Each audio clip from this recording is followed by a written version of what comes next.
Everyone, this is Key, and I have a very special guest today, a dear friend of mine. Oh my God, I've met him a long time ago.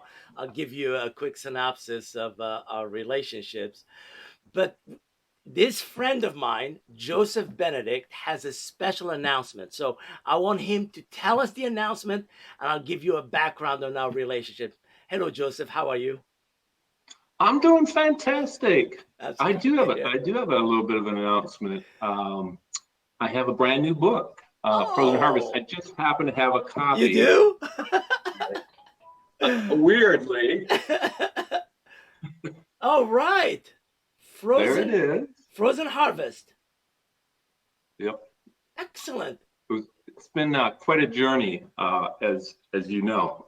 Oh, I do. Well, let me give people a slight background. I met Joe. Most of you know him as Joe Nestor. In fact, a lot of you know him because he's also an exit colleague. Um, That's I right. met Joe, my God, 2008, 2009, something like that, way back when. And at the time, I was doing my block training, like I still do. And he was one of the attendees in as a broker with his agents, and we did a class in his area, West Columbia, South Carolina. I remember precisely. I can still see the road. And I came in, we met, and then you wrote a couple of blogs, and I was really impressed. I'm like, whoa, that's a writer. And now I know why. You finally actually published your book. How was the Yes. journey? How was the journey for you? Oh man. Well, it was crazy. There was I think the blog thing. I just really related to that because there was this internal writer trying to get out of me at the time, and I was doing some writing for work also at the time, and so the blog all of a sudden just opened up this floodgate of, hey, this is something I can do. so so but anyway, I had this idea for this. It wasn't really even an idea for a book. I just had this thing that kept coming up and coming up and coming up. It was from my childhood, of this one scene of this place I used to vacation when I was younger. And so over the course of time, of course, I talked to you about it, and you said, well, maybe it's a book. And and so, but literally, I thought about this for about 3 years, and after 3 years, I had 3 pages written, and and then and then uh, and then Keith said, well, let's get to work. So all of you people that know Key know what that means. Get to work, That's good. right? Hey, you have a vision. Let's go fulfill it. So Yeah. you said this. Let's give people a synopsis. Give us Frozen Harvest. That's an interesting title. Um, Tell us about the book. Tell us about the characters, a little bit about the characters, or maybe a little bit about the story. Yeah, it's essentially it's a cold case story, a 90-year-old cold case, and it took place in this town called Seven Lakes. It's a fictional town, but it really is based on a real town in Detroit Lakes, Minnesota. And we used to, as a family, we used to vacation there, and there was this just incredible ruins of the old ice harvesting equipment there on the edge of the lake. And to a kid, I mean, it looked like an old broken down roller coaster. I mean, it was just an amazing ruins. And we would take our boat from across the lake and come over there and climb all over this equipment. We were probably trespassing, but but we it was just an amazing find as youth. But I remember standing there on the shoreline the first time we went there, and there was something about the place that just really connected to me. It was, I don't know, connection to history or something, but there was something in that moment. I think people can relate to those kind of moments in their life when something just gets impressed on their brain, and it's like, I think about it now, and it's like I'm standing there, Wow. in those weeds. So that was kind of the spark, and then the mystery, and this woman, essentially, she really, it's kind of like she never had a chance in life, and she gets enmeshed in this. in this town, and I can't give away too much, but then there's a detective out of Minneapolis that comes up and tries to solve this case after 90 years after the fact. So there's a lot of twists and turns in it. Yeah, I hear. And I'm also hearing, you told me that the people are getting the book and read it, and you're getting reviews, and they feel you feel very encouraged by the reviews you're getting, correct?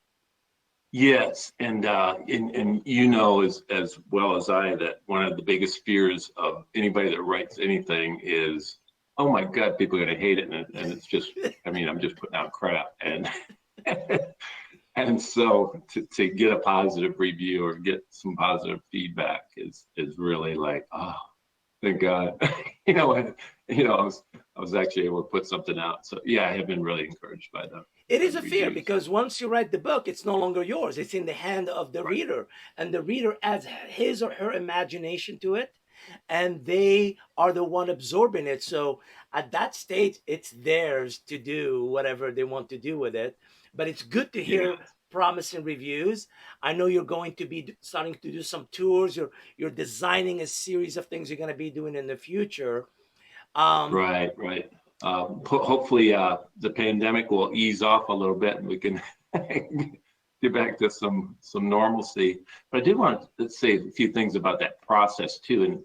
And you have a unique quality of being able to take difficult things and simplify them down into their kind of their basic components.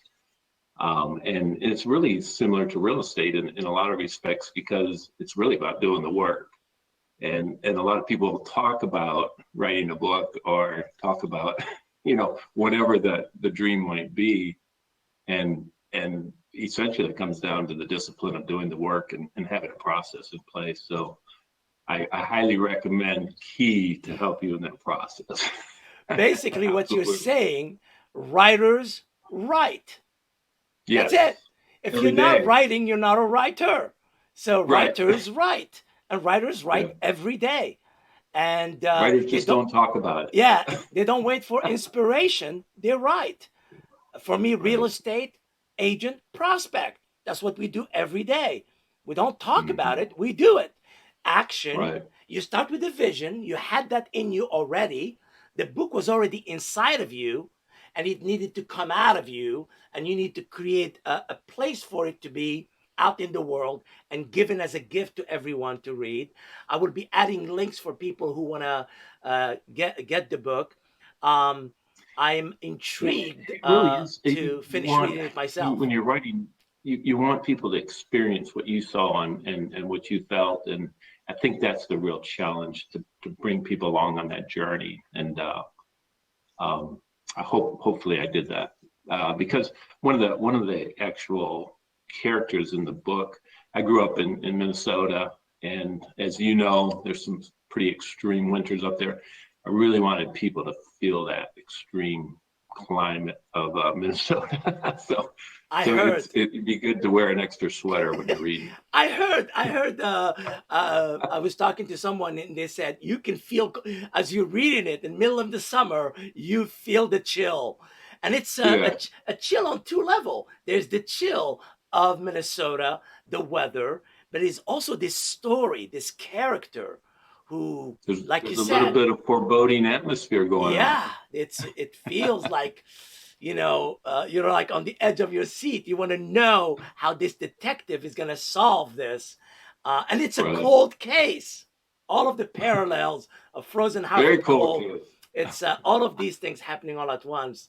I'm very happy for you. The fact that you Thank you. took the journey and the courage to do the book says a lot about you. And I Thank you. assume you are still desirous to continue that journey. What's your journey in the future? Oh Is this a yeah, yeah. one-off? There are 9 more books in me. Okay, So, good. and I don't know, that detective may be poking around in Camden. There's probably a lot of mysteries going on around here, so you people could are be. people are enjoying that detective. I'm telling you. Yeah, Yeah, yeah. I've had some people that really so they related to that character. So he Well, might be coming back. Everybody knows you from the past, from real estate as Joe Nestor, but your nom de plume, your writer's name is Joseph Benedict. I am Yes. very proud to call you my friend.